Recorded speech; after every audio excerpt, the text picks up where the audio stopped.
Pete and Hannah's Watch List. I'm your host, Pete Mitchell. I'm here with my great co-host, Hannah!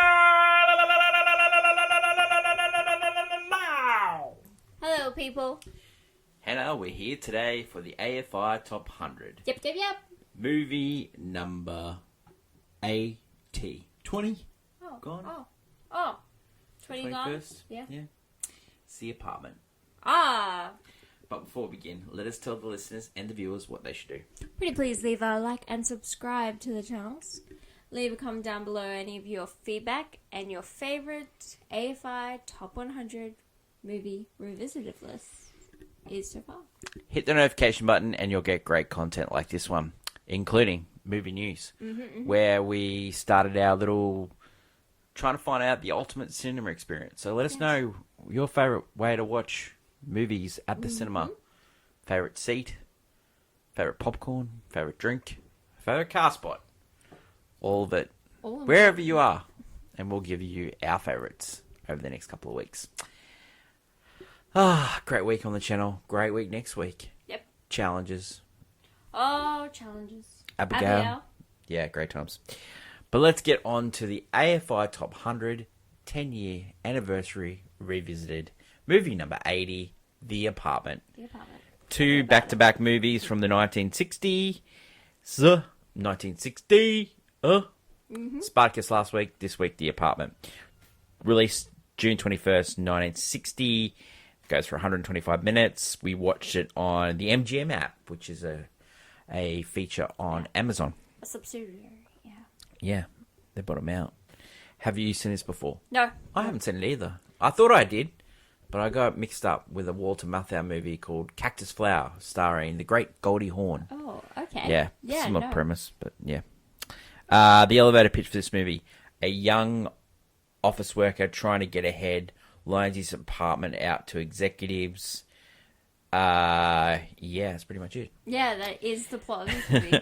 The Maker Studios are United Artists. We've already had United Artists feature, started by Charlie Chaplin, Douglas Fairbanks. Yes. Ended up being bought out by MGM. Movies they had in 1960, they had The Magnificent Seven, which is a cowboy movie remade recently by Denzel Washington. This movie was written by Billy Wilder and I.L. Diamond. They had written many movies together. They had written Some Like It Hot. Yep. They loved working with Jack Lemmon. They wanted to work with him again. They also wanted to work with Paul Douglas. But Paul Douglas died just before this movie was made. It's loosely based on a producer who shot another producer because he was sleeping with someone else's wife. Oh, okay. Interesting. Yeah. When they wrote this script, it wasn't finished. And they gave it to Shirley MacLaine, and she got about 40 pages. And she says to this day that they just worked on the script while they were writing the movie. Oh, yeah. They added scenes. Like the gin rummy scene, they added that. Yes. There are some popular movies. There are some movies. There is a particular movie that is on this list that also was not a finished script that they were just writing as time goes on. So, Billy Wilder, he had heaps of... he was big in screenplays. He wrote all his movies. He said to his actors, no ad-libbing. But there was one actor that could ad-lib. That was Jack Lemmon. Yeah, I was thinking Jack Lemmon probably could. Yeah. Jack Lemmon definitely ad-libbed a couple of scenes and he kept them in the movie. Yeah. I would... Yeah, Jack Lemmon, funny guy. So I wouldn't put it past him to go, that's all right. The budget was cheap at the time, $3 million. Yeah. It was filmed in black and white. Yes.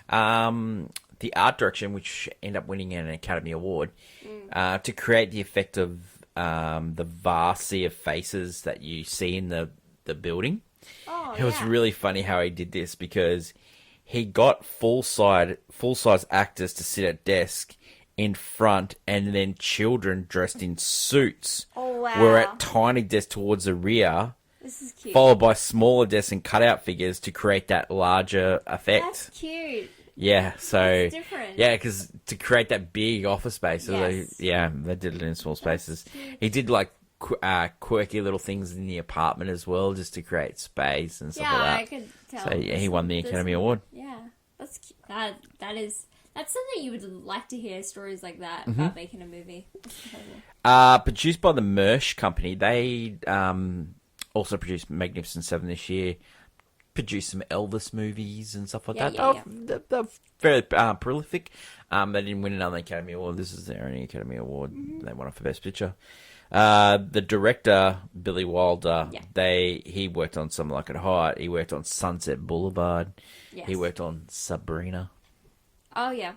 Yeah. And other films like that, Okay, so the actors. What else did they do? Jack Lemmon. He did The Great Race.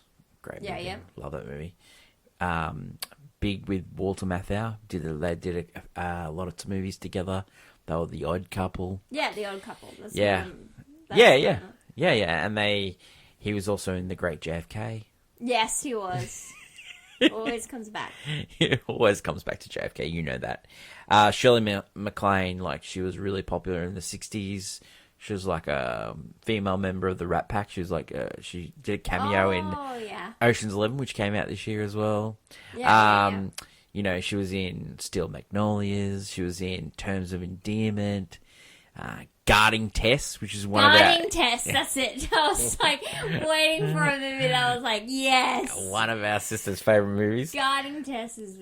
Fred McMurray, who plays Sheldrake, he was most famous for My Three Sons, but he was also in The Shaggy Dog, Kane Mutiny, and The Double Indemnity.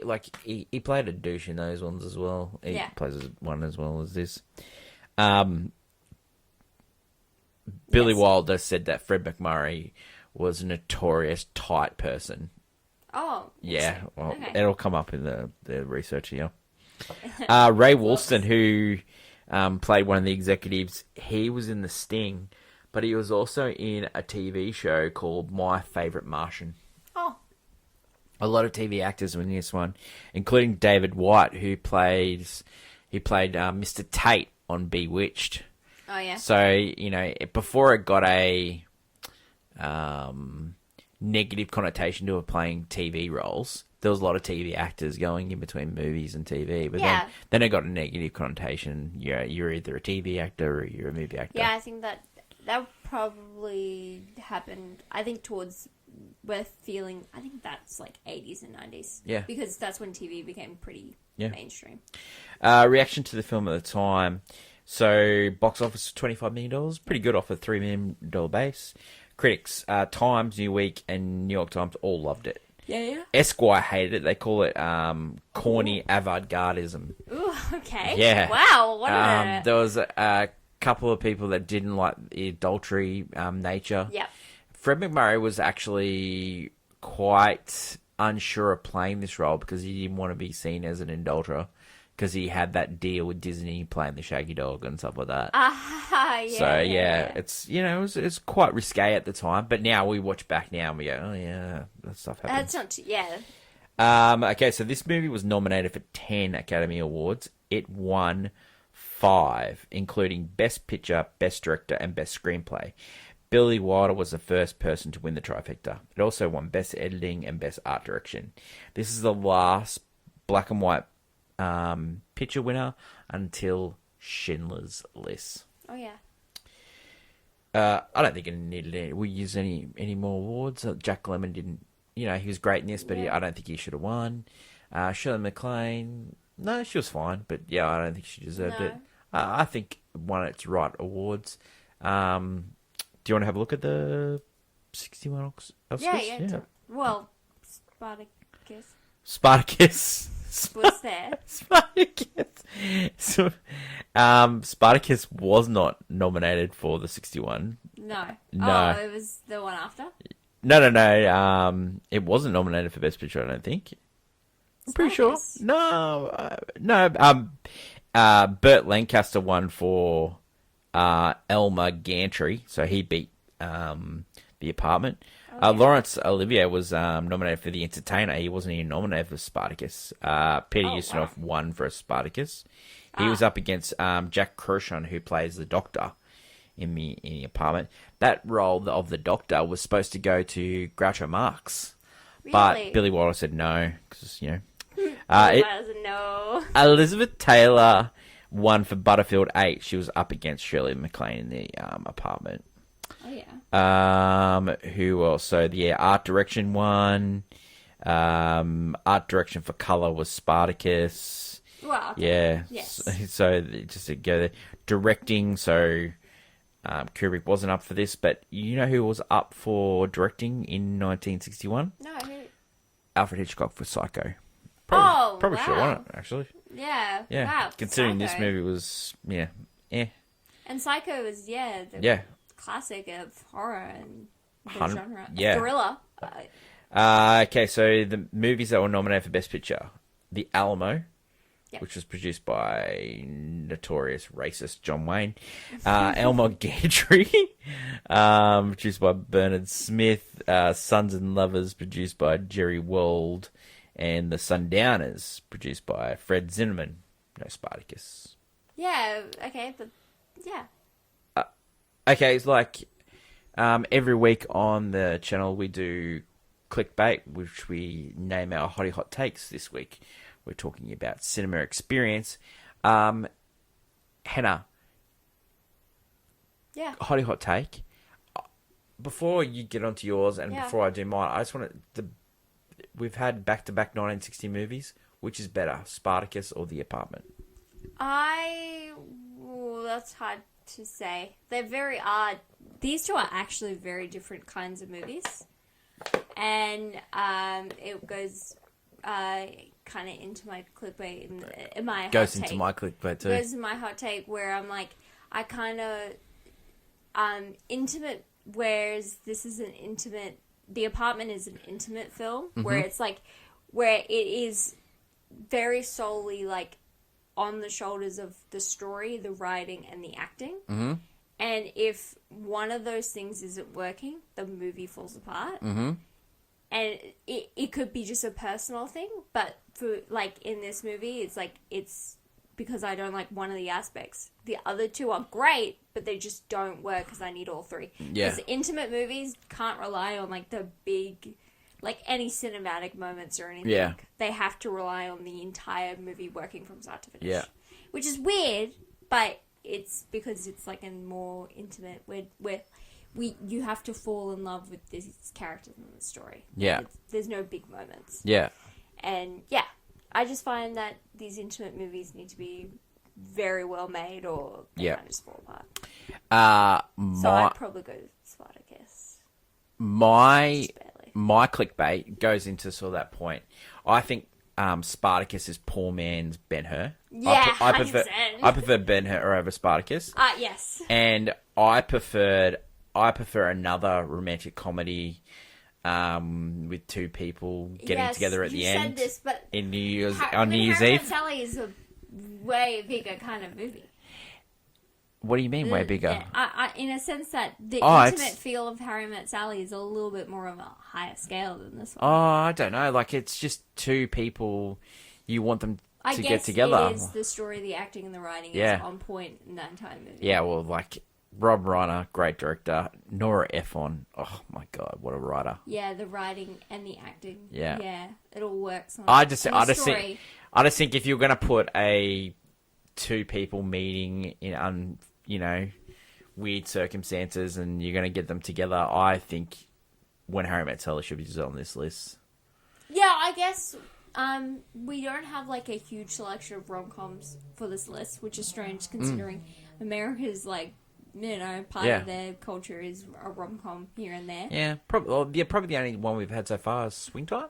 Sweet, yeah. But Oh, that falls Bring Out Baby. or Bringing Up Baby. Yeah, that's where you fall in line of, is it more comedy than Yeah. romance? Because rom-coms fall more into the line, it's more about the romance Yeah. than the comedy. Yeah, And Bring Out Swing Times Yeah. falls... almost every musical could be construed as a rom-com. Yeah. Almost all of them. And so there will be some down the list probably that fit the title, because there is still musicals. I don't know, like I just But I know what you're saying. I just really love When Harry Met Sally, and for me that's a 5-star movie. I know. And I know, like just reading a lot of these reviews, and like this is ranked in a lot of people's like best 5 movies and stuff like that. and I just don't see it. I don't see it too, and it's I think you're totally spot on when you say the premise of the movie, when it's just about acting and writing, has to be spot on. Your story, And the acting, premise for writing this has to movie of a guy renting out his apartment. not renting out, like giving his apartment Yeah, he up. doesn't even. He's not getting anything from it. He's just Except for getting a promotion. a reputation. No, before he even gets the promotion, right? He gets a reputation from the next above him, right? And then they give him a good reputation with the boss, and then the boss uses him. Then he gets the promotion. This guy is kind of like a coward, a little bit sleazy, but then when he wants to come good, it's not until the very end. And you're like, and it's not that he's a bad guy, but he just is like. He's a bad guy? He's kind of like a loser. Yeah. He's a loser. And, like, sometimes I'm, like, rooting for the loser, but this time, like, the dude's making bad choices. Of course, bad things are going to happen. Clickbait? Yeah, that's my only take. What? You happy with your clickbait? Yeah, mine is intimate films they have 3 major points. If one of them doesn't work, the whole film collapses. Great clickbait. Yeah. That's what I just... Do you want to add any more? It's a personal thing. Do you want to add any more to your clickbait? No. No? Good. Just this film, the story for me doesn't work. No, I agree. Maybe the writing. But I think it's the story for me. Yeah, I agree. Reaction to this film recently: 94% on Rotten Tomatoes, 4.5 on Letterboxd, IMDb 8.3. Yep, we just disagree. Andrew Pulver for The Guardian called it the best Christmas movie ever. I don't see it. That's not... Wow. I don't see Alright. it. It was later turned into a stage production. Yeah, I see that. Burt Bacharach did some music for it. Recently, it was performed by Kristen Chenoweth in the Shirley MacLaine role, and Tony Goldwyn played Fred McMurray. I heard about this, yes. So Sheldrick. Okay, let's go to scene breakdown as a part of the Pete and Hannah review. Women and men come and go into the apartment, all so Baxter can get a promotion. Baxter tries to watch a movie, and that movie that he watched was Grand Hotel. Yeah. That has won... Is that on the list? No, it won Best Picture. Yeah, I know it won Best Picture. Grand Hotel. I've seen that movie. Yeah. And it's not that bad. That's the first time ever that a movie that won Best Picture referenced another Best Picture. So in its movie? Yeah. Oh. Baxter and Fran chat in the lift, and Baxter asks Fran to go see The Music Man, which Tony Award-winning Music Man. He got tickets from the boss because the boss wanted the apartment. That's exactly right. So then Sheldrick and Fran are hanging out. They have the Christmas party. Baxter's got the promotion that he've always wanted. Yep. He invites Fran to the Christmas party. They're talking with Olsen, who is the secretary for Sheldrick, but it turns out she was the ex-lover of Sheldrick as well. Yes, because he's had a long list. Yeah. And tells Fran that he'd never leave his wife. Fran and Sheldrick get into a fight, and Fran decides to take sleeping pills and has an overdose. This is like Baxter gets a doctor who lives next door. He comes over. He tries to wake her up, pumps her stomach, slaps her around a bit. Shirley MacLaine actually said to Billy Wilder, "He's not hitting me hard enough." He has to hit me harder. This is crazy. Yeah, they had doctors on set to make sure that like this scene was like real. Yeah. Oh, okay. Yeah, that's cool. And then you get like the cute scenes of Baxter and Fran trying to hang out. Yeah.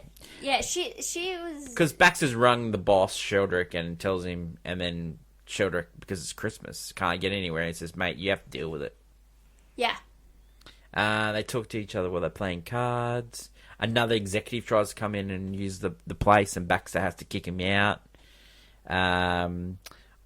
Olsen gets fired by Sheldrick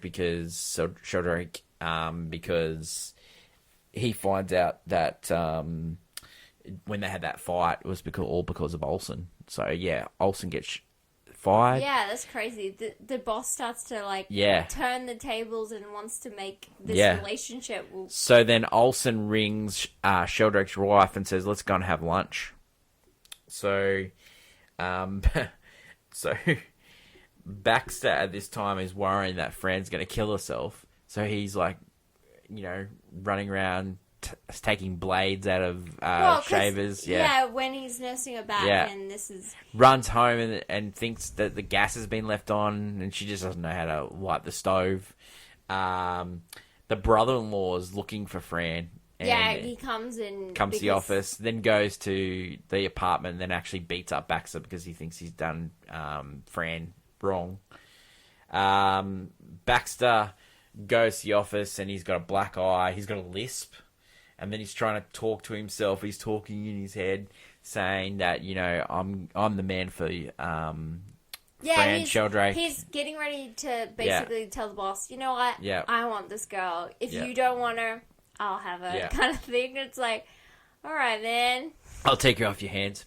And then he goes up there, and the boss Sheldrake's basically got kicked out of his house. He's got sacked from his own marriage because Olsen told his wife.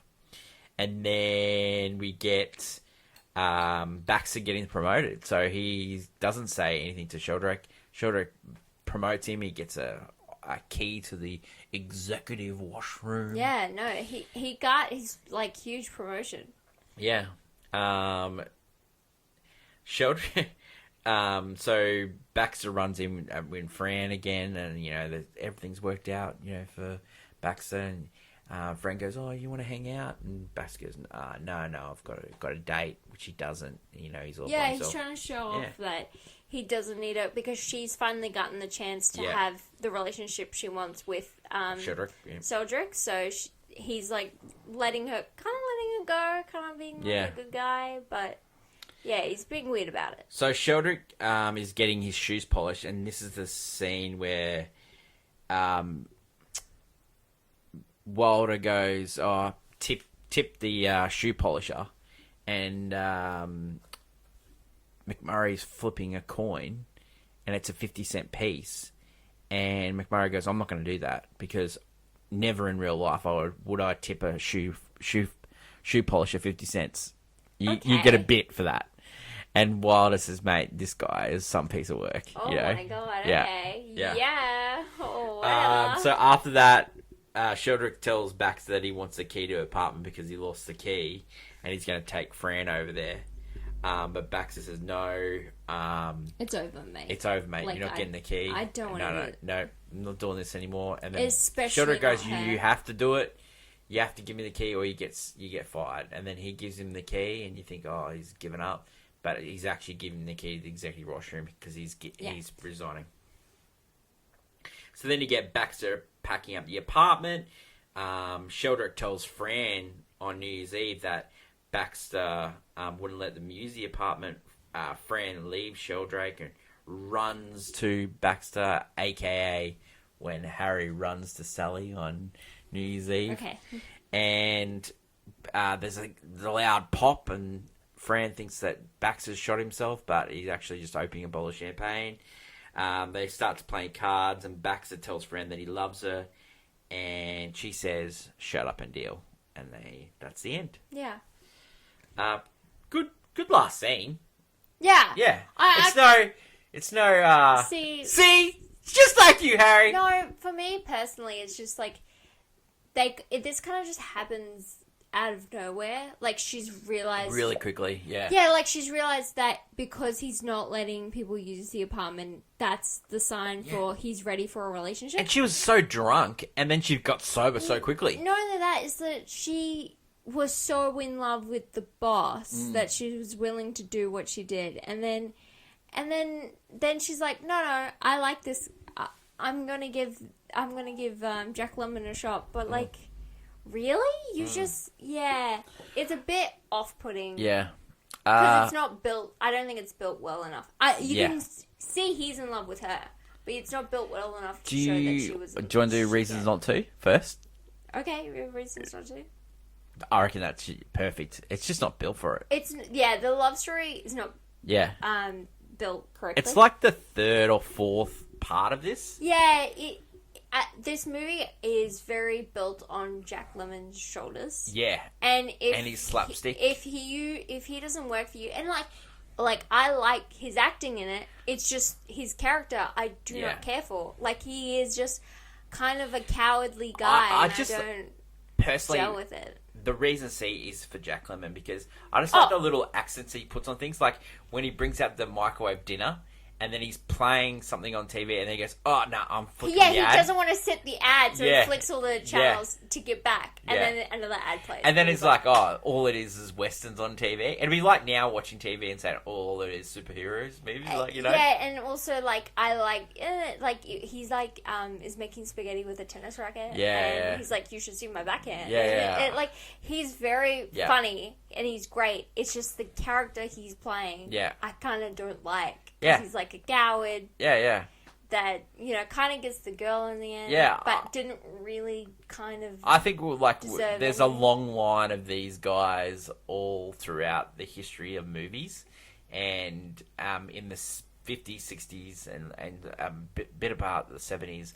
Well, Jack Lemmon was that guy. Well, also I would like to in his the writing, like these movies, you have movies like this and like the 7-Year Itch stuff where it's like about a guy who, you have like businessmen who have kind of flings with women, and then but are totally pushed to the side because you know they don't mean it. Like it was like that was a thing. I don't know why it was okay to do, like it was like, you know, like those things happen, but we move on, and it's like, okay, and so he's allowed to have a reputation as like a bachelor, but really he's just a nice guy, but you never know.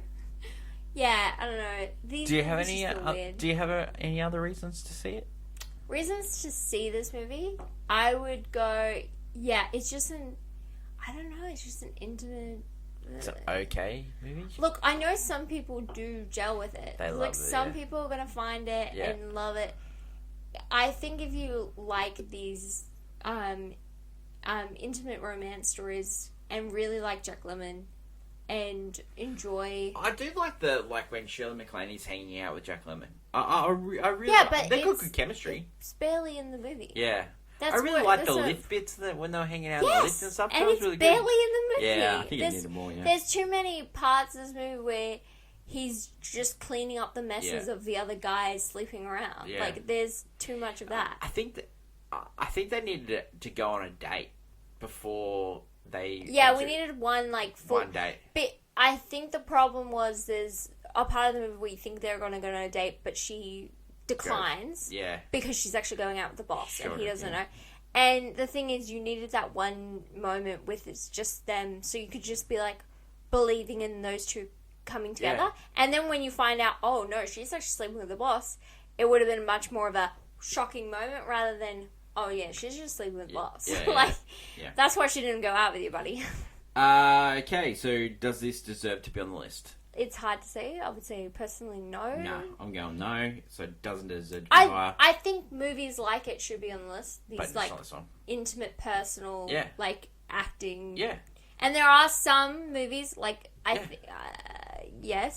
are here, but I think this one personally no. Would you watch this again? No. Would you buy it on Blu-ray? No. Rating for this one, I'm going with play it on my phone. Yeah, I played it on my phone. Yeah.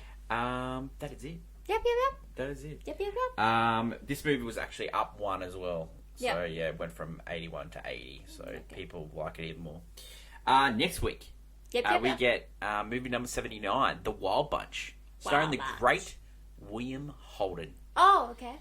He's on the list a couple of times on this. 1969 movie. Nice. Amazon Prime. You can watch it, or Apple TV Plus. Don't forget to leave feedback, good or bad. Let us know what you thought of The Apartment. Are we crazy for giving this terrible review? No, we're not crazy. Thanks everyone for watching. Thanks to the great Hannah Mitchell. What a great weekend. Hey. Thank you. No, thank you. No, thank you. Long live cinema, even the terrible stuff that Billy Wilder put out, The Apartment. Yeah. Whatevs, dude. I still enjoyed watching it. It was fun. Even though it's like... I struggled. I struggled. Yeah. Oh, well. You've had a tough week. Watching a lot of movies. Yeah. You've been watching Fallout? No, I've watched the... no. What? You've only watched one episode? Yeah. Yeah. Yeah. You going to watch more? Yeah. Oh, that'll be good.